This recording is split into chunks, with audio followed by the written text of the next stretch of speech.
Hello everyone and welcome to the channel. I'm back to break down the 7-game MLB DFS slate on DraftKings and FanDuel. Before we get into it, if you do enjoy the content at any point in this video, if you can please do a like on this video, subscribe to the channel, hit the notification bell, that would be greatly appreciated. YouTube continues to tell me that about 70% of my audience is not subscribed, so if that's you and you're tuning in and you're enjoying this content, thinking I offer you any value, some stuff that can help you win some money, some valuable insight in any way possible, if you take 1 second to hit that like button, hit that subscribe button, that would be great.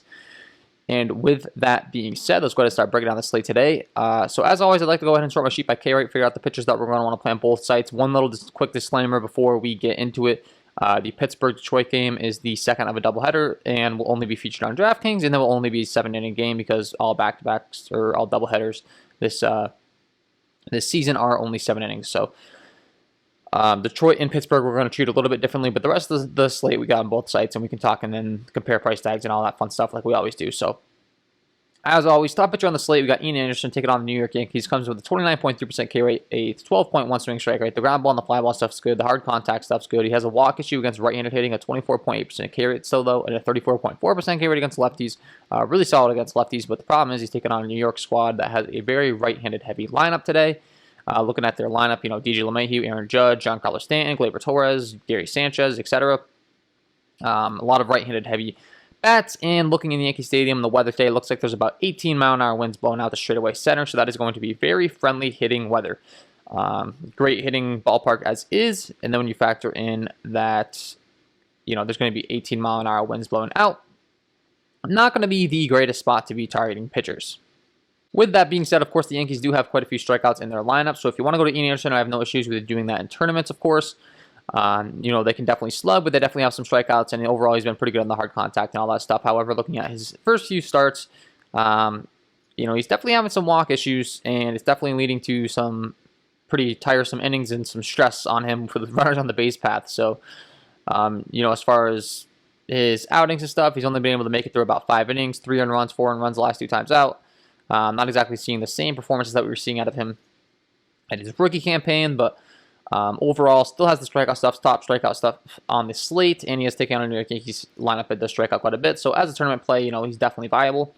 Second on the list, we got Tyler Mahle taking on the Arizona Diamondbacks, 26% K rate overall, a 10.7 swing strike rate. The ground ball and the fly ball stuff's respectable, a 28.5% K rate against righties. Really, really good against right-handed hitting as far as keeping the ball on the ground and all that stuff. Against lefties is where he gets a little bit worse. A 448 slugging, giving up a 33.6% hard hit rate, a 326 WOBA. Ground ball, fly ball stuff's not the greatest. So he's really good against right-handed hitting. Lefties will get him in trouble at times, but overall, pretty respectable across the board, and has the second highest K rate on the slate. And he's taking on an Arizona Diamondbacks team today who we're not really all too worried about.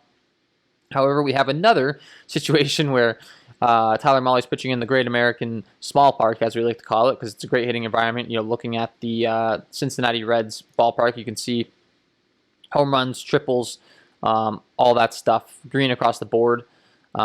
So not exactly the top ballpark for us to be targeting when it comes to pitching, but on a slate where we don't have the greatest options, I do think he's viable, and the Diamondbacks offense doesn't really scare us. And then when you're factoring the ballpark that they're in, and the fact that the Arizona Diamondbacks only have a 3.6 implied run total, I think that Vegas is telling us something. They expect Mahle to go out there and have a good start, so no issues with you going there. Mitch Keller, third on the slate, only featured on the DraftKings slate, so we'll make this one quick. A 25.1% K rate overall, 29.7% K rate against righties, and then a 20.4% K rate against lefties. Pretty hard, pretty not so good in the hard contact and all that stuff overall, but the Detroit Tigers lineup does strike out quite a bit, and looking at his price tag over here on DraftKings, they do have him priced at like 7.7 in the mid-range, so if you want to go down off Ian Anderson, I think Mitch Keller is probably your guy taking on that Detroit Tigers team that does have quite a few strikeouts. Corey Kluber taking on Atlanta. We already just talked about that hitting weather in New York, and I mentioned, the Yankee Stadium isn't exactly the top ballpark to be targeting when it comes to pitching, and the reason is if you're looking at the ballpark chart, a lot of home runs given up in Yankee Stadium. The triples and the doubles won't really kill you out in the outfield. It's not the biggest outfield in the world, but if they get the ball airborne, it's a good chance it's going out of the yard. So looking at the implied run total for the Braves, they do have a 4.35 implied run total. Not the highest in the world, but those lines might climb throughout the day. I'm interested to keep an eye on that. 22.8% K rate overall, 21.5% K rate against righties, and then a 24.5% K rate against lefties. Hard contact and all that stuff has been a little bit of an issue on both sides of the plate, but the K rates there are pretty respectable. And he's taking on an Atlanta squad where they have a ton of power, but some strikeouts as well. So the same rule kind of applies to Kluber and Ian Anderson. I think you can pitch these guys in tournaments. I think you can also target them in tournaments with the bats. So either way. David Peterson next on the list, taking on the Chicago Cubs. He's a 22.3% K roll, 11.1 swinging strike rate, ground ball, fly ball stuff's respectable, a 19.7% K rate against righties, and then a 32.7% K rate against lefties. Really good against lefties. Against righties, he's been a little bit subpar, but respectable strikeout rate with 19.7, not the worst in the world. And looking at the current Vegas lines, if the game is going to be played in Chicago, expected to be 38 degrees with 5-mile-an-hour winds blowing in. We saw that game play last night, pretty low scoring, and I expect kind of the same tonight. I'm interested to keep an eye on the lines, like not good hitting weather at all. I think it could be a good spot to target some pitching. You got Zach Davies and David Peterson taking on each other. As far as David Peterson's price tag over here on DraftKings, they got him priced at 7-1. On FanDuel, they got him priced all the way up to 8-5. So much more of a friendly price tag over here on DraftKings than FanDuel's giving you. But I do think he's a viable option. The Chicago Cubs team has been striking out a lot to start the season. They are pretty good against lefties. It's the only concern. You know, they got guys like Wilson Contreras, Chris Bryant, Javi Baez, Jake Marisnick, David Bodie. Like, all those guys hit left-handed pitching pretty well. But he's another option on the slate. Spencer Turnbull is expected to be an opener, and then they're expected to switch it over to the lefty for Detroit. So if you're playing on the DraftKings slate, be aware of that. They got Tariq Skubal on deck to, you know, be the long reliever here. So they're going to go to the lefty. So if you're playing over there on DraftKings, you can target some of those lefty mashers on Pittsburgh, like, let's see, we got Evans, Reynolds, Newman, Eric Gonzalez. If they crack the lineup, those would be the guys that I'm looking to on the Pittsburgh side, because once they get to the lineup once, they're going to be facing the lefty the rest of the game. Then once we get past that, like, I'm not really all too interested in any of these guys down here outside of Aaron Civale taking on the Chicago White Sox. 21.4% K rate overall, a 19.7 swing strike rate, ground ball, fly ball stuff's good, the walk stuff's good, a 20.6% K rate against righties with a good walk stuff as well, and then a 22.3% K rate against lefties. Just, you know, a little subpar across the board, but a decent enough K rate that he can get you there, and he's taking on a Chicago White Sox team where they do have plenty of strikeouts to offer in their lineup. You know, it looks like there's going to be 11-mile-an-hour winds blowing in Cleveland, which could always help the pitching. Keep an eye on the weather. It looks like there could be some rain, whether that plays or not. 10-2 on FanDuel, and over on DraftKings, he's 10-1. So he's the top-priced pitcher on the slate, and you know, for good reason, you could say. You know, he's just solid across the board. Nothing too crazy good, but the ground ball and fly ball stuff, he does a great job of limiting the hard contact and limiting his mistakes. So. Outside of that, you got Jacob Junis taking on the Tampa Bay Rays, who've been striking out quite a bit. They had a big game last night. You got Michael Wacha with the Kansas City Royals. They've been striking out quite a bit. Like, those two guys, I think, are interesting tournament options. Zach Davies against the Mets. He just doesn't strike anyone out. I have a hard time going there. He could go out there and throw a pretty decent game, but as far as upside in tournaments, like, I just don't think he's going to get you there. And yeah, that's pretty much an overall good breakdown of my pitching options today. Let's go ahead and start breaking down the bats. As always, I like to go ahead and short my sheet by Sierra. It's a good way of skill interactive ERA. It's a good way of determining, you know, how good a pitcher's been overall and how good they're expected to be. We got Jonathan Stever taking on the Cleveland Indians. He only has a 6 innings pitch sample size. He has been terrible so far, but it's only 6 innings pitch, so it's kind of tough to go off that too much.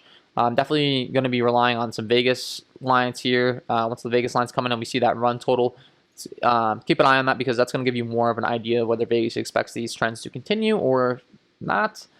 And yeah, just to be honest with you, that's kind of what I lean on in these situations. Like, 6 innings pitch sample size has been terrible. If I tell you, like, oh, he's terrible, target him all the way, I think I'm getting a little ahead of myself, and sample size is important in baseball. So second on the list, we got Zach Davies. I just mentioned I'm not trying to play him against the New York Mets. Doesn't strike anyone out. The ground ball and the fly ball stuff's not the greatest. Against righties, he gives up a 4.10 slugging. Ground ball and fly ball stuff's pretty respectable. Against lefties, the ground ball and fly ball stuff's bad, but not quite as much slugging. But overall, just really allows the ball to be put in play a lot. And we're looking to target the best hitters in the lineup with the most power. So the Mets definitely have some guys that you can be playing, like a Brandon Nimmo, Francisco Lindor, Dominic Smith, Pete Alonso, Michael Conforto, Jeff McNeil, J.D. Davis, James McCann, you know, all up and down the lineup. This is a pretty solid lineup. The only problem is 38 degrees into Wrigley Field with the wind blowing in. Not the best hitting environment, as mentioned before. But, you know, what are you going to do? If you want to go there, no issues. Trent Thornton taking on Boston. This game's looking like a little rough on the weather aspect of things. You have to keep an eye on it, but it is a very high implied total, a 10 over under in this game. Both pitchers are less than good. Yeah, Trent Thorne, really bad. K walk, ground ball, fly ball stuff's bad. Against righties, he gives a 436 slugging. Against lefties, he gives a 449 slugging. Not a lot of good stuff going on for Trent Thorne. I definitely like these Boston Red Sox bats today. All up and down the lineup: Enrique Hernandez, Alex Verdugo, JD Martinez, Xander Bogaerts, Rafael Devers. I mean, those three guys would be my favorite bats to be including in your stacks, and I'm sure they'll be very popular. JD Martinez, Xander Bogaerts, Rafael Devers, they're the top three priority for me getting in my stacks, and then you can round it out with Alex Verdugo, Christian Vasquez, Marvin Gonzalez, Bobby Dahlbeck, Franchi Cordero, and Enrique Hernandez around them. For sure today, I definitely like them, and then as mentioned, Spencer Turnbull's only featured in that Pittsburgh game, so skip it for him to Garrett Richards, who's the next worst pitcher on the slate. Same game, as I mentioned, same thing. Really, really bad across the board. Ground ball, fly ball stuff's not good. Against righties, he gives up a 433 slugging. Hard contact, a lot of hard contact given up. Against lefties, same thing applies. He's just, both these pitchers in this game are really bad, hence the huge total. And I definitely like the Blue Jays stack today. Bo Bichette, Vladimir Guerrero Jr., the two in the middle, of course, they're the priorities. You got Marcus Semien, Randall Grichuk, Cavan Biggio, Lourdes Gurriel, Rowdy Tellez. Like, this lineup is loaded. I have no issues with anyone 1 through 7 in this one. Danny Jensen and Josh Palacios, like, sure, you can toss them in your lineups. It's a little bit dicey for me. I'd rather just stick to the 1 to 7 range. And it looks like there are 16 mile-an-hour winds blown out in Fenway today, so we got some good hitting weather on the board, some good spots to target. Next on the list, we got Michael Wacha taking on these Kansas City Royals. Really underwhelming across the board. He gives up a 552 slugging against righties. That's terrible. A 41.9% hard hit rate, a 379 WOBA. Against lefties, he gets a little bit better, but you still can target him. But overall, he's really, really bad against right-handed hitting. And the Kansas City Royals definitely have some bats that we can be playing today against him. Including guys like Salvador Perez, Jorge Soler, Michael Taylor, Hunter Dozier. Those guys really going to have interest in them. And then, of course, don't forget about Whit Merrifield at the top of the order. He's going to be a great play today. But specifically, Salvador Perez and Jorge Soler with all their power in the middle of the order, you got to be having some interest in them today, taking on Michael Wacha. And then you can, of course, round out your stacks with guys like Benintendi, Carlos Santana at the top of the order. So David Peterson taking on the Chicago Cubs. I mentioned not the best hitting weather here. He does give up a 414 slugging to righties, a 33.3% hard contact rate, a 318 WOBA. So, not the best numbers against right-handed hitting. So the guys that really slug off lefties we could be playing today in our lineups, like a Wilson Contreras, Chris Bryant, Javi Baez. Specifically, Chris Bryant and Javi Baez are going to be my two favorite plays there for sure. And I wouldn't have an issue with you going to them. Then we got Corey Kluber in Yankee Stadium. Really struggling against those right-handed hitting bats for the most part, but against lefties he hasn't been all too great either. So, I mean, this Braves lineup is stacked up and down. You got guys like Freddie Freeman, Ozuna, Travis d'Arnaud. There is no, unfortunately, there's no Ronald Acuna expected to be in the lineup, so that's a bit of a hit. But then you can go to Freddie Freeman, Marcell Ozuna, Travis d'Arnaud, Ozzie Albies, Pablo Sandoval in the middle of that order. Still a ton of power. And then Dansby Swanson and Austin Riley at the bottom of the order as well. You could be playing. No issues with stacking up against Kluber. And there's just a lot of options and bats in the slate. Like, even the best pitchers you can be playing bats against. It's crazy. So, but Merrill Kelly taking on the Cincinnati Reds. They're going to be another lineup that I really like. He's just terrible across the board. He gives up a ton of hard contact. You can see worst hard contact on my sheet on this slate today. A 42.2% hard contact rate. 35.6% fly ball rate, just not good. And this Reds lineup is loaded. A 471 slugging against righties with a 41.8% hard hit rate given up. And then against lefties, a 428 slugging. And Merrill Kelly's just not good. So, another great situation here. And then I had mentioned there's 11 mile-an-hour winds blown out in Cincinnati. I mean, just tons of hitting opportunities on this slate today. Jesse Winker, Tyler Naquin, Eugenio Suarez, Joey Votto, Nick Senzel. Love all of them. Mike Moustakas, unfortunately, looks like he might not be in the lineup. If he's in, I would love him. But yeah, Jesse Winker, Tyler Naquin, Eugenio Suarez, Joey Votto, love it. And Merrill Kelly just doesn't scare me as a pitcher, so I think those Reds are a viable stack. Jacob Junis taking on the Tampa Bay Rays. You can definitely be stacking up, and he's probably going to be the last one I'm looking to stack against. Outside of, you could play some Yankees bats off Ian Anderson, but I'm not really I don't think I'm trying to go to the White Sox or yeah, I'm not really trying to go to the White Sox is what I'm getting at here. But anyways, Jacob Junis, a lot of hard contact, giving up a 455 slugging against righties, 40.7% hard hit rate, and a 41 wOBA against lefties. I mean, he's a lot better against lefties, a 41 slugging and 42.5% hard hit rate against those left-handed bats. So we do prefer to target Junis with the righties, and the Rays do have quite a bit of lefties, but his slugging is actually worse against lefties. So I don't have issues with you targeting from either side of the plate, honestly, here. As I'm breaking down these numbers even more, like, yeah, you could argue he's worse against lefties outside of the fly ball rate. He's given up a lot more fly balls to those right-handed bats, but still pretty bad against lefties. And I definitely think that you could target the Tampa Bay Rays stack again. They had a good night last night. Austin Meadows, Randy Arozarena, Joey Wendell, Brandon Lau, Manuel Margot, 1 through 5 is where I really like. And then the bottom of the order, you can throw in like a Willie Adames and Mike Zunino to round out your stacks. Yoshi and Kevin Kiermaier. Yoshi's a guy, he's minimum salary on FanDuel, so maybe, but he doesn't seem to have any power, and he's really struggling. I've just been fading that guy like all year long, so I probably wouldn't recommend playing him. And lastly, the Yankee stack, taking on Ian Anderson. Like, if you look at Ian Anderson's numbers across the board, there really are no flaws. He's been really good. I'm not really all too excited to target the Yankees bats, but with the 18-mile-an-hour winds blowing out and Ian Anderson struggling in the power in this lineup, you know, it's going to make them viable. But breaking down the numbers, it's not like anything really sticks out targeting Ian Anderson. I'm not getting too excited to do that. With that being said, before I let you guys go, I got to give you my home run call of the day. Let's get into it. And my home run call of the day today is going to be Rafael Devers taking on Trent Thornton. I mentioned his terrible numbers across the board. A 34.1% ground ball rate against lefties, 37.8% fly ball rate, a 449 slugging given up. Really bad across the board. Not scary at all. I'm looking at what he throws, mostly reliant on his fastball and slider. On average, his fastball is right around 93 miles an hour. Looking at how Rafael Devers fares against that pitch, he features a 282 ISO with a 343 wOBA, and when Trent Thornton's going to break out the slider, Rafael Devers crushes that as well. A 310 ISO with a 430 wOBA. Love Rafael Devers in this spot. Not to mention, if there going to be one more pitch, Trent Thornton will break out the curveball, and that's not an issue at all for Devers either. A 217 ISO with a 376 wOBA. Love the spot. Get Rafael Devers in your lineups because he is my home run call of the day.